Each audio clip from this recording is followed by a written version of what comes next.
Assalamu alaikum, урматтуу кыргыз элим. Бүгүн менин кайрылуум кечээ күнү болуп көрбөгөндөй революцияга жакындап кеткен бир жума бою Бишкек шаарында катуу ызычуу, кагылышуулар болуп турду. Мына ошол боюнча оюмду билдирип тура көрдүм. Урматтуу мекендештер, Кудайга шүгүрлөр болсун. Кудайга миң эсе шүгүрлөр болсун. Эл күткөн башчы келди. Кыргызстаныбызга бүгүн эл күткөн өкмөт башчы келди. Бул инсандын келүүсүнө канчалаган инсандар Кудайдан көп күн түн уктабай дуа кылышты эле. Мен Садыр Нуркожоевич менен Садыр Жапаров менен Камчыбек Ташиевдин Кыргызстанга болгон эбегейсиз салымына, Кыргызстанга болгон жүрөгүндөгү тоодой болгон жүрөгүндөгү бир кыргызым деген патриоттулугуна бүгүн бир бөлүшкүм келип кетти. Садыр мырза менен Камчыбек Ташиев агабыздын достугуна мен ушунчалык суктандым. Мен эле эмес, бүткүл кыргыз эли суктанса керек. Бул экөөнүн достугуна бүгүн биз баа бере алышпашыбыз мүмкүн, бирок бир убактар келет. Бул күндөр бардыгы өтүп кеткен соң, кийинки муундар келген соң, ошондо бул экөөнүн доско ким экендигин мына ушул инсандар көргөзүп койду. Ушулардан үлгү алып, дос бул ким экендигин биз ушулардан үйрөнүшүбүз керек экен. Мен бул эки инсан менен деле жолугуп бир жакшы иштердин үстүндө жүрүп калган учурлар болгон. Айрыкча Камчыбек Ташиев менен кайрымдуулук иш сапарларды көп ирет болгон. Урматтуу Садыр Нуркожоевич, эгерде бул видео аркылуу бизди балким көрүп каларсыз, балким көрбөй каласыз. Балким жакындары көргөн болсо, ушул видеону жеткирип койсоңуз деп мен суранар элем. Экөөнүн достугуна мен бүгүн экинчи ирет өтө өзгөчө баа бердим. Садыр Нуркожоевичтин баласы дастан өткөндө биз көлдө караколдо элек. Ошондо биз Садыр Нуркожоевич келе жатат экен деп үйүндө күтүп турганда Камчыбек Ташиев машинасына салып келип, баласына топурак салдырганын көрүп, жүрөгүм башкача жибиген. Мына чыныгы достук деген. Ошондо Камчыбек Кыдыршаевич менен ошо көлдө жолуктук элек, Садыр ага менен да ошол жерде жолуктук элек. Эми мен булардын артынан пакта коюп мактап аткан жерим жок. Урматтуу кыргызымдын бүгүнкү мырзалары, ушул экөөнүн достугунан үлгү алайлы дейт элем. Көрдүңүзбү? Камчыбек Кыдыршаевич, досумду чыгарам, эң башкы ниетим досумду абактан чыгарыш максатым деп жүрүп, артынан чуркап жүрүп, депутат болуп, анан мыйзам чегинде чыгарам деп жүрүп, депутат болбой туруп эле Алла таалам булардын ниетин орундатып койду. Эртең менен саат 4:30-5-те Садыр Нуркожоевич чыкты. Кечки саат 8-ге жетпей, легитимдүү премьер-министр ошол күнү эле коюлган эле. Чындыгында эл күткөн падыша келди деп айтып атабыз, элдин бардыгы ушунчалык тынчсызданып калды, эң башкысы. Урматтуу Садыр Нуркожоевич, эгерде бул видеону көрүп аткан болсоңуз, мен сизге терең кайрылат элем. Кыргыздын жөп-жөнөкөй, чыныгы муктаждарга жан үрөп кызмат кылып аткан кыргызымдын жөп-жөнөкөй мырзасы катары сизге кайрылар элем. Мына Камчыбек Ташиев досуңуздун сизге болгон кандай экенин өзүңүз дагы баа бердиңиз. Бирок эми бул мансап деген мансап, кресло деген кресло, бирок сиз ал нерселерге эч качан өзгөрбөйсүз. Сиздин өзүңүздүн принциптериңиз бар. Бирок ажырашкан достордон болбоңуздар дейт элем. Акыретте издешкен достордон болуңуздар дейт элем. Албетте мен сиздерге акыл насаатым эмес. Мен Камчыбек Кыдыршаевичтин көп адамдарга жардам берип, бирок алардын убадасына жетпей, алар бул кишини мындай айтканда ара жолдо таштап кеткенин көрүп, ушунчалык бир бул кишиге ушунчалык мындай башкача эме кылам. Камчыбек Кыдыршаевич менен кайрымдуулук иштерде көп болдук. Башкача киши, элпек киши, ишенчек киши. Чындыгында мен мына Татын айым деген кичинекей кызды, кыскасын айтканда Индияга алып бара турган бейтаптарымды ушул кишиге кайрылуу жаздырып, жардам сураар замат дардаңдап келип, жардам берип, ушундай бир башкачалыгына бир өзгөчө баа берет элем. Анан саясатта бир атка учкаша калып, Бабанов менен бир жылдары парламентке барып, ал киши депутат болуп барды. Камчыбек Кыдыршаевич депутатка жетпей калды. Андан кийин дагы көп кишилер бунун атына учкашып, жада калса бүгүнкү биздин ажообуз менен дагы былтыр кошо ажообузду колдоп жүрүп, мына бул кишиге кыргызыма кызмат кылып бер деп бир кызмат ордун бербей койгондугу ушунчалык мени бир ойго салды. Мен бүгүн мындай жеткиликтүү сиздерге айта албай атышым мүмкүн, бирок бул кишинин бир нерсеге ишенип, ошол иштин аягына биротоло түшүп, ишенип жасагандыгына мен мындай башкача баамды бергим келип турат.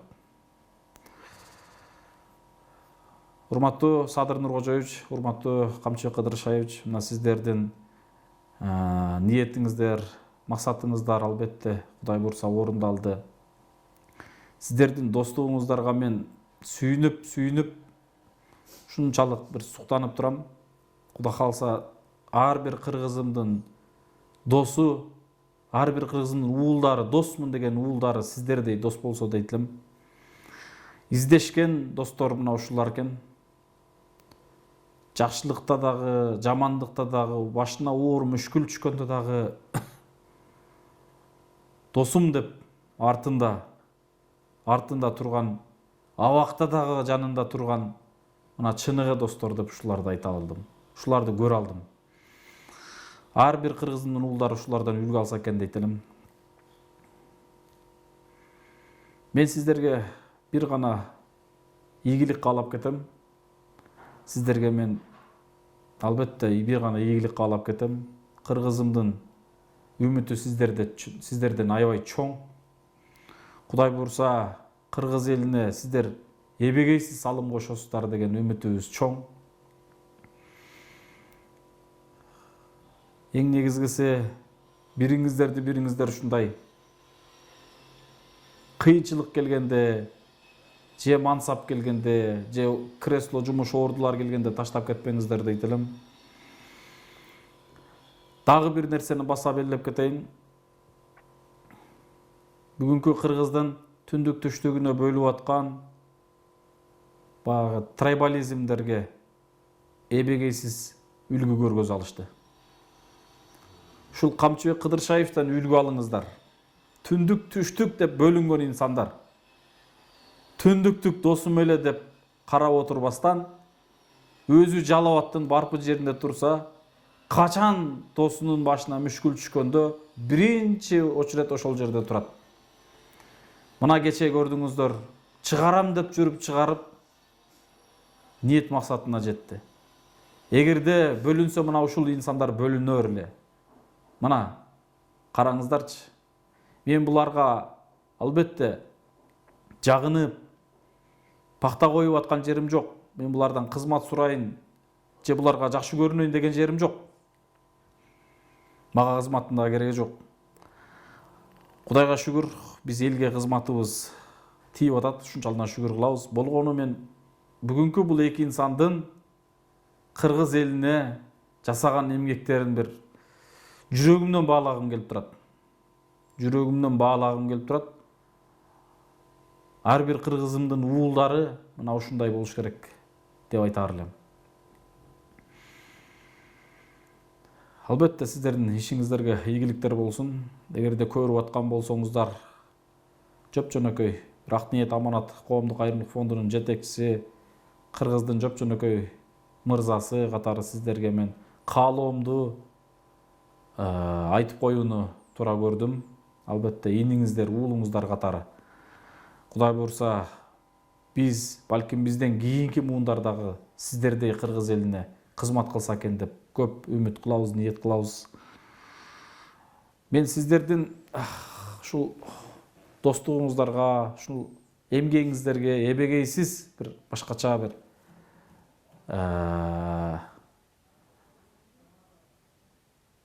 суктанып турам. Кыргыздын башына мүшкүл түшкөндө, мына ушул мүшкүлдөн чыгарып кеттиңиздер. Бир эмес, бир нече жолу чыгарып кеткенсиздер. Биринчи 2010 жылы улуттар аралык уруш болгондо дагы мына ушул Камчыбек Кыдыршаевич БТРдин алдына түшүп, мына мени жок кылсаңар жок кылып, анан ушул кагылышууга барсаңар бара бергиле деп БТРдин алдына өз жанын берүүгө даяр болуп турган. Мына ошондо кыргыз эли Камчыбек Кыдыршаевдин сөзүн угуп токтогон, басаңдаган. Бул улуттар аралык кагылышуу токтогон ошондо. Ошондо эле ким экендигин булар көргөзүп койгон. Бирок ушул Камчыбек Кыдыршаевди мен жогоруда айтып өткөндөгүдөй көп адамдар бандай ишендирип алып, бунун атына учкаша калып, кайра буну жаманатты кылып, ара жолдо калтырып койгон көп саясатчылар болду. Мына ошолордун жүзү кече көрүндү, ачылды. Мына ошолордун бири Бабанов. Мына бир убактарда бул эки киши дагы аябай бир максатыбызга жетебиз деп эки партия биригип алтын чакырылышка кошо барышты эле. Мына Бабановдун дагы ким экендигин эл билип бүттү. Көрдүңүздөр кече күнү эмнелер гана болду. Кагылышууга даярданып, жана башка анын баардыгын айтыштын кажети жок, эл көрүп турат. Бирок бул кишилер баягы принциптен кайтпаган, ишенимге бекем болгон бир башкача инсандар экен. Кудай буйрса, сиздерди, урматтуу кыргызымдын чыныгы патриот уулдары, жүрөгү толо мекенчил уулдары, жүрөгү толо кыргызым деген, кыргызым мамлекетим деген, жүрөгүндө эмес көзүндө чачырап турган мына ушул эки мырзага Кудай буйрса тарых баасын берет. Бир убактар келет, кийинки муундар келгенде мына ушундай эки дос болгон. Ушул эки дос кошо абакка түшсө абакка түшүп, башкага барса башкага барып, элдин астына кошо чыгып, эл дегенде жеп аткан оокатын таштаган мына чыныгы достор болгон деп тарых баасын берет. Албетте сиздерге мен бир гана каалоорум, кыргыз мамлекетине татыктуу из калтырып кеттиңиздер. Кыргыз элине татыктуу из калтырып кеттиңиздер. Эч качан бир баягындай бөлүнүп жарылган, байманап, кресло талашкан саясатчыларга алданбаңыздар. Өзүңүздөрдүн принциптериңиздер менен кетиңиздер. Кыргыз элине ак, таза кызмат кылып бериңиздер деп биз ушул Ак ниет аманат коомдук фонду, жеке өзүм, жалпы элибиз суранабыз албетте. Элибизге бир өзгөчө эбегейсиз бир кызматтарды кылып бериңиздер дейт элем. Текебер инсандарга башкача далилдериңиздер менен үлгү көргөзүңүздөр дейт элем. Бүгүнкү күндө Кыргызстанда досум деп калп эле жаныңда дос болумуш этип жүргөн канчалаган досуну дос үчүн ким болбогон баягындай досун сатып кеткен, досун апарып сазга тыгып кеткен, досун алдап кеткен. Эми айта берсе көп, мына ошондой инсандар көп. Ошолорго татыктуу ийиз калтырып үлгү көргөзүңүздөр дейт элем. Сиздерге рахмат. Сиздерге чоң рахмат айтам. Жалпы кыргыз элим аманчылыктан, тынччылыкта болойлу. Элибиз бүтүн болсун, мамлекетибиз бүтүн болсун, мамлекетибиздин экономикасы алдыга жылсын. Кыргызстаныбыздын сырткы, тышкы карыздары Алланын буйругу менен кийинки муундарга калбастан бүтүрүп алайлы дейт элем. Ар бирибиз мамлекет мага эмне кылып берди деп карап отура бербестен, ар бирибиз мамлекет үчүн салымыбызды кошкону аракет кылайлы демекчимин. Рахмат барыңыздарга. Ассаламу алейкум.